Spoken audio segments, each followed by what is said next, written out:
I'm Jerry Agar for Ezra Levant. High-profile and shocking shootings have taken place across the country lately. 7 shot, 2 of them killed, 1 injured at the Eaton Center, and 1 killed during a soccer game recently at an ice cream shop in Little Italy, both in Toronto. In Edmonton, a security guard is alleged to have shot his co-workers in a robbery. So, naturally, politicians and citizens are looking for answers, a way to stop the violence. They're calling for more gun control. What would it take, as the law stands now, for a law-abiding, nice guy like me to get a gun license and a gun? The RCMP helpfully provides 7 pages for me to read and fill out. I can't even buy bullets without a license. Processing a firearms license application involves a variety of background checks. In some cases, in-depth investigations are conducted. We require a minimum of 45 days to process your application. There's a minimum 28-day waiting period for all applicants who do not presently hold a valid firearms license. A PAL is valid for a period of 5 years. Then I may have to pass 2 safety tests. Well, that's okay, I guess. I mean, like driver training, gun's a dangerous tool. You need to know how to use it. What about this? Aboriginal Peoples of Canada Adaptations Regulations, firearms. Regulations that apply particularly to Aboriginal peoples have been made under the Firearms Act. To apply under these regulations, you must be an Indian, an Inuit, or Métis, or beneficiary, be a member of an Aboriginal community, and engage in the traditional hunting practices of that Aboriginal community. In other words, a different policy for one race than another. Canada's ongoing institutional racism. Then, provide all kinds of ID and a photo, much like a passport photo. Then they want to know who I sleep with. Conjugal partner, with whom you live or have lived in a similar relationship within the last 2 years.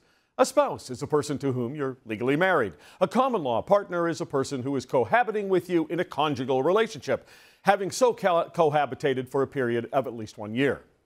The signatures of your current or former conjugal partners, not legally required, however. If their signature is not provided, the Chief Firearms Officer has a duty to notify them of your application for a firearms license. There are millions of guns in Canada. Every once in a while, someone shoots a partner. Most shootings are for other reasons. Statistically, this part of the form will help no one. I have to answer a bunch of questions on whether I've been charged, convicted, or granted a discharge of an offense. Hey, convicted, okay. You want to know if I was charged? I thought I was innocent until proven guilty. Have you been reported to police or social services? Again, not convicted is all that should matter, isn't it? And aren't all these questions redundant, given that the people at the other end of this application are performing a myriad of background checks? At least I thought they were. So now I filled in the forms, taken the courses, completed the tests, had police checking me up and down, revealed my sexual history, and paid some fees. Then I wait. And that's just for the license. Once I buy the gun, I need another license just to take it anywhere. Anytime you personally transport a restricted or prohibited firearm within Canada, you need an authorization to transport from the Chief Firearms Officer of the province where the firearm is located or where it will be entering Canada. You do not need an ATT for firearms that are being shipped by licensed carrier or for non-restricted firearms that you're transporting yourself. A restricted firearm would be a non-prohibited handgun. That's the one I want. Now I've qualified, trained, purchased, and transported my gun. The government loads me up with a whole set of rules on how to store it.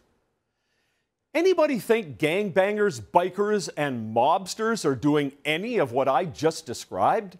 Of course not.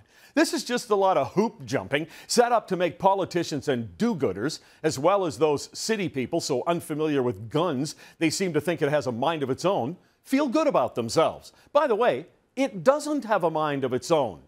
But criminals do, and they, by definition, don't care what laws you pass.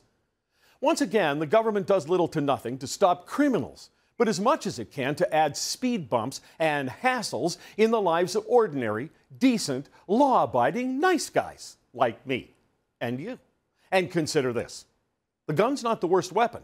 According to Stats Canada, 76% of violent crime in Canada involves no weapons.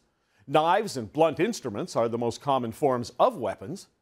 When a Toronto councillor who wants to ban guns and bullets, Adam Vaughan, was asked about knives, he said, "I have knives in my home and they've never been used to hurt anyone. I grew up with guns in the house and we never hurt anyone either, councillor, so leave us alone." But he won't leave us alone, because gun bans appeal to the nature of the city-dwelling person who hears about crime in the news but has never held a gun or stopped to think about any of the things I've just been talking about. They hear gun ban and they run to what they suppose are the safe arms of the politician suggesting it. He's either one of them, uninformed, or he knows the ban's useless and he's just pandering. Why would a new set of regulations about guns, bullets, or any other weapon be the solution? Are those people calling for stricter gun control really that naive? Do they operate under the assumption that someone who has decided to violate one of our most important laws, murder, is going to have second thoughts because they can't legally get a gun? I mean, what do you think they're going to say? "Terribly sorry for the inconvenience. I'd bust a cap in your ass right now, but I'm afraid I don't have my forms back from the RCMP or the chief firearms officer. Can we meet back here in 28 to 45 days to settle this?" More bureaucratic red tape isn't the solution to reducing the amount of yellow police tape we use. You can't uninvent the gun. You can't unring a bell. Millions exist. And if you didn't make another one legally from this day forward, criminals would have them, and criminals by their very nature won't respect any new laws.